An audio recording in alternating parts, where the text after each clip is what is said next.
دمشق کو فتح کرنا سلطان صلاح الدین ایوبی رحمۃ اللہ علیہ کی اہم فتوحات میں سے ایک فتح تھی۔ جب آپ نے شہر کو فتح کیا تو آپ نے اپنے وزیروں اور مشیروں سے مشاورت کی اور اس کے بعد یہ فیصلہ کیا کہ اس شہر کی دوبارہ سے تعمیر شروع کی جائے اور اس شہر کو پہلے سے بھی زیادہ آباد، سرخیز اور خوشحال بنایا جائے۔ سلطان صلاح الدین ایوبی رحمۃ اللہ علیہ کے حکم پر دمشق شہر کی تعمیر و ترقی کے لیے کام شروع کر دیا گیا۔ چند دنوں کے بعد سلطان صلاح الدین ایوبی رحمۃ اللہ علیہ کو خبر ملی کہ دمشق شہر میں دو گاؤں کے درمیان ایک راستہ گزر جاتا ہے جس پر بڑے بڑے قافلے گزرتے ہیں، لیکن حیرانی کی بات یہ ہے کہ اس راستے میں کوئی بازار نہیں۔ مسافروں کو بھی بڑی مشکلات پیش آتی ہیں اور اس جگہ بے روزگاری بھی بہت زیادہ ہے، لہٰذا اگر اس جگہ پر ایک بازار بنایا جائے تو وہ شہر کی ترقی میں سب سے اہم کردار ادا کرے گا۔ سلطان صلاح الدین ایوبی رحمۃ اللہ علیہ نے علی بن سفیان سے کہا، تم حساب لگاؤ کہ اس بازار کو اس جگہ بنانے کا کتنا خرچہ آئے گا۔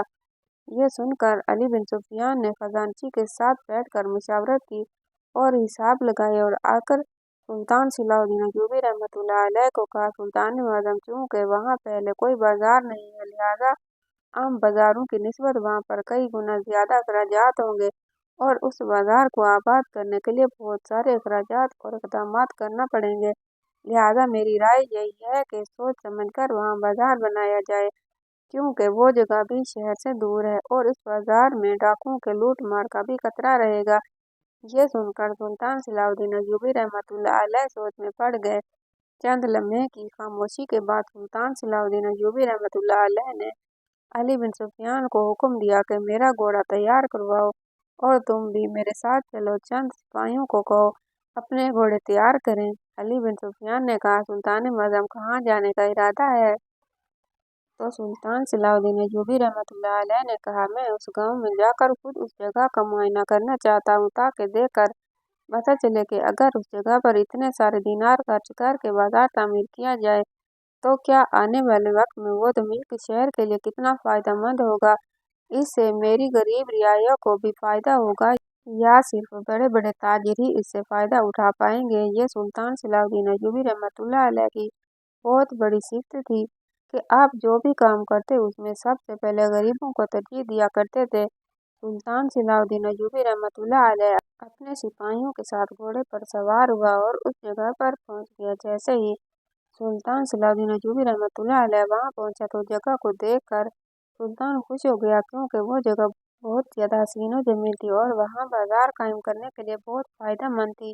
دونوں گاؤں ہرے بھرے تھے، لہلہاتے کھیت نظر آ رہے تھے، ہر جگہ سبزہ ہی سبزہ تھا۔